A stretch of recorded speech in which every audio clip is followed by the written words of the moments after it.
A 2014 Hyundai Sonata, and today I'm going to show you to adjust your display language between English, Spanish, or French. So first, make sure your vehicle's on, which this is, and then make sure your display radio is on, which you can turn on here. And then from here, we'll do the setup. And then system, we can either scroll to it or push 4. So scroll and select. And then we'll scroll down to language, select that. And then here is English, French, or Spanish. Let's say we want Spanish, we will select that.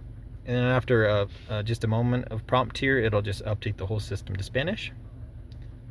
And obviously I speak English, so I'm going to update this to English. So again, setup, and then we'll go to the Sistema, and then Volver, and then we'll scroll down to Idioma, and then here to English, and select that. And again, just a few moments of prompts, and it'll be in English again. But I hope this was helpful, and I hope you have a wonderful day.